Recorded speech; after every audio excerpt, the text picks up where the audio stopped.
Spin-off series idea number 7. Sawyer and Miles in a buddy cop show entitled Pros and Cons. For sure, if we fade, then it's a lie. But you know we are the sun,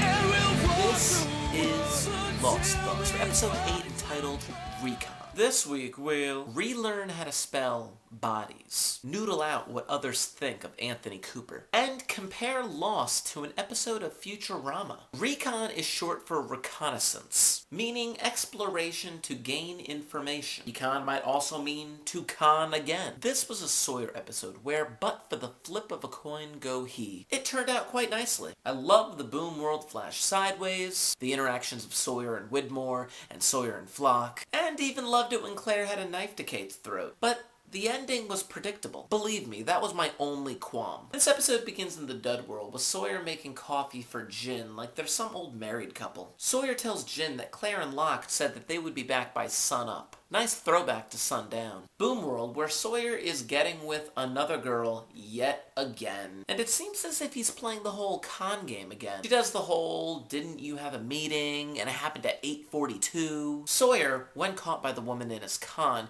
decides to tell her that there are cops outside waiting to hear a code word before they storm in and arrest her. Another con? Why no, this is the Boom World, where Sawyer's telling the truth. You'll find that just like Dud World Sawyer, truth and lies are all what Boom World Sawyer are all about. LaFleur was the code word. Is there some sort of literary reference that I'm missing? I know that Guy LaFleur was a hockey player in the 1970s and the 1980s. And a LaFleur, of course, means flower. But usually Sawyer's references are from TV, books, or movies. You're a cop? Surprise! Like we all were. Back at the Dud World, where Claire is taking care of her mutant skull baby. Creepy. Locke is unwilling to tell his others that it was him who killed the people who stayed behind in the temple.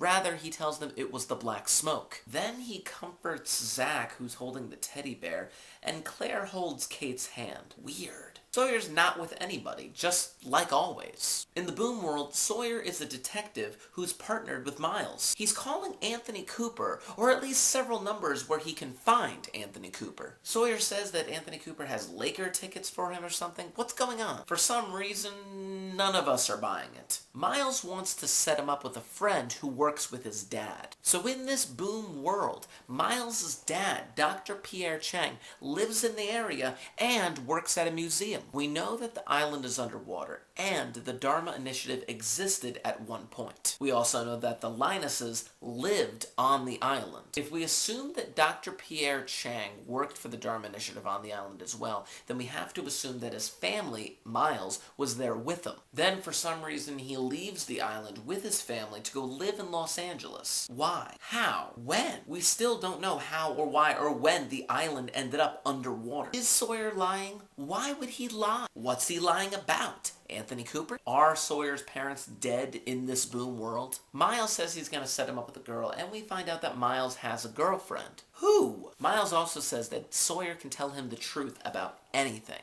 Like he knows that Sawyer is the world's best liar, which he is. Dud World, where Flock is mad at Sawyer for being belligerent. I'm the smoke thing. Nice way to put it. Flock is sending Sawyer to Hydra Island to do some recon work. If he runs into people, he'll be fine because Sawyer is the best liar he's ever met. Flock then says that Sawyer would be able to use the plane to fly out of there. But Flock knows the plane isn't airworthy. How the heck are they going to get it to fly? Boom World, where we find out that Sawyer's date is Charlotte. She apparently works for Pierre Chang. Maybe Chang hired her as a favor to some old friends that he used to work with on the island. Sawyer says he got to a point in his life where he was going to be a cop or a criminal, and he chose cop. What made him decide to be a cop in this world over the other world? If there's no Jacob in the Boom World, then there's no one to give Sawyer that pen to finish that vendetta letter. But then why would he continue searching out Anthony Cooper? The decision to become a cop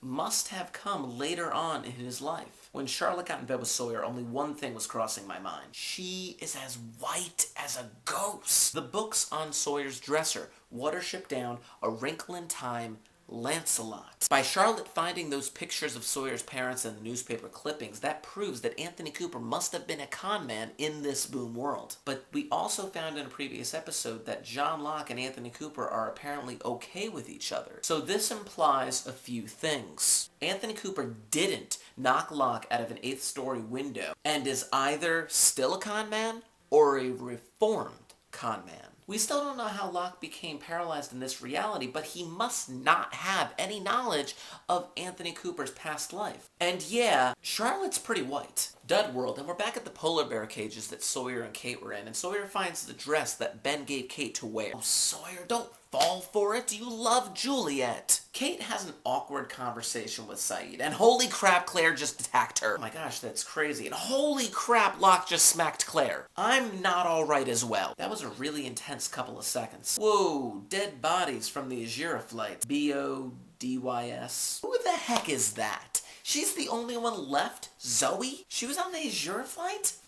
What? I always wondered what happened to the people from the Azura flight. I mean, I guess I always knew there were other people on the flight besides the Linus people and the Oceanic 6 plus Ben, but I never really cared about all of them. And now they're dead. Who killed them? Boom World, where we get to see Charlie's brother Liam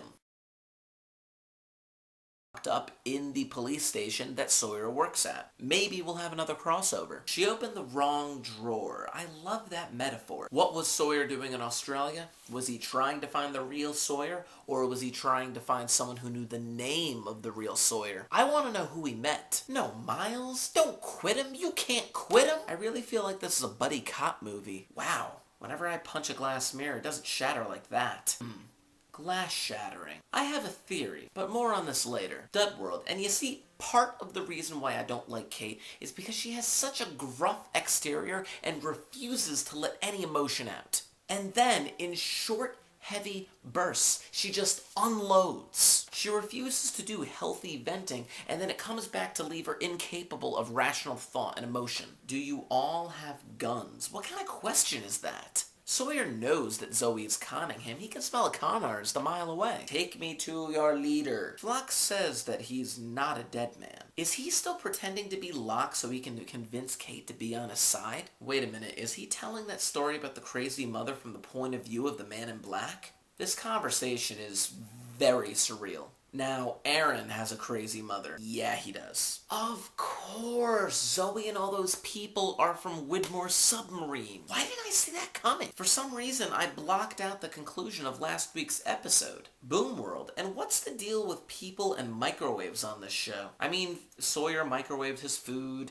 and Ben microwaved food for his dad, and Hurley microwaved a Hot Pocket that he threw at Ben. Sawyer's watching Little House on the Prairie. Little House. Remember when he told Kate he used to watch that show? If you live your life based on what's going to happen, before you know it, your life is over. Sawyer brought Charlotte a sunflower? Once again, I'm mad because I miss Juliet. I'm starting to hate Charlotte again. Dud World on the submarine, and I really want to know what's locked behind that door. Will we ever find out? Widmore is implying that the mission of the freighter people was not to kill everyone.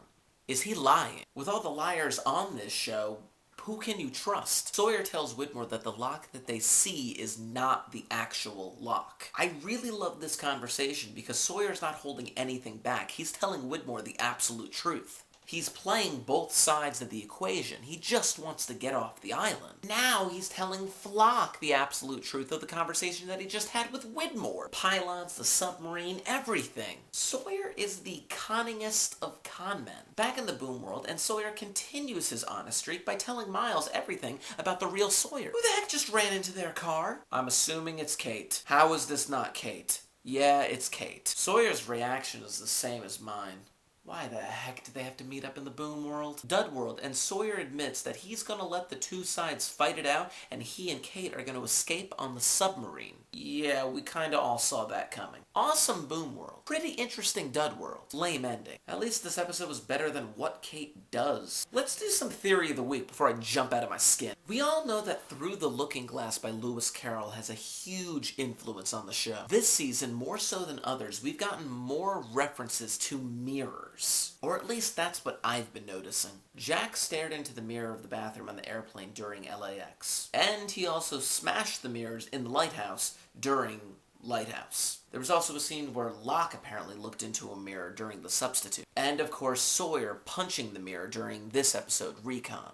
This whole mirror thing got me thinking about the nature of reflections. It may look exactly the same, but it's not. Things aren't exactly the same as they seem. The two realities that we've been seeing have obvious differences, but we really don't know why or how they occur. I'm thinking of an episode of the cartoon Futurama called the Farnsworth Parabox. In this episode, a parallel dimension was created inside of a box, where everything was exactly the same except coin flips were opposite. Meaning that if someone during their life decided to make a decision by way of a coin flip, in the first reality it would land one way, and in the other reality it would land the other way. So the choices would end up opposite. Sawyer himself admitted that at some point during his life he had to decide whether or not to become a cop or a criminal. In the Dud World, he chose criminal. In the Boom World, he chose cop. For all of the characters in the Boom World, we've been seeing their lives play out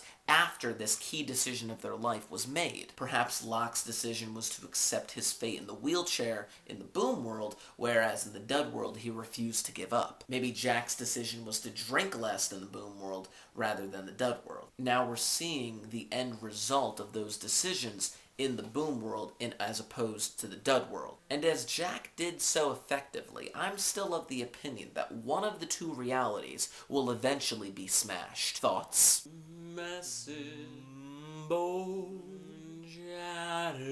Fun old theory on the boards about the show being a game. Every character on the show is a player in the game, regardless of whether or not they know it. Every player is a name on the lighthouse wheel and or the cave walls. Some players have certain powers or abilities, others don't, and some are taken out of the game earlier than others. The man in black decided that he didn't want to play anymore and found a loophole in order to get out. Now he just needs to go home and he'll be done. Or maybe he has other rules to overcome before he can actually leave. And that's why he hasn't departed from the island yet. Also, considering that the man in black is a player in the game, then his name must be on the wheel. A lot of people are considering that his name must be Wallace number 108. There's also a theory out there that in the Boom World, Miles still has his power to talk to dead people, which would make him an awesome detective. Lastly, there are many questions circulating about who's telling the truth. Who can we believe? Widmore, Jacob, Flock. These three personas are the ones where we have no idea who is actually telling the truth. And by knowing who's telling the truth, we would have a much better grasp as to what's going on the show.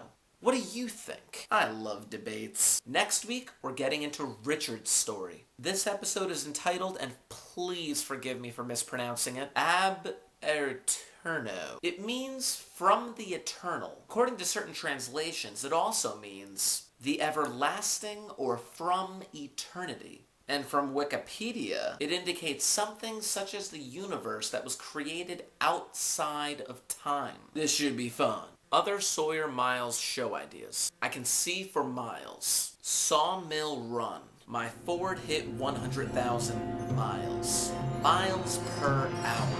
Hey, that one wasn't half bad. Wasn't half good either.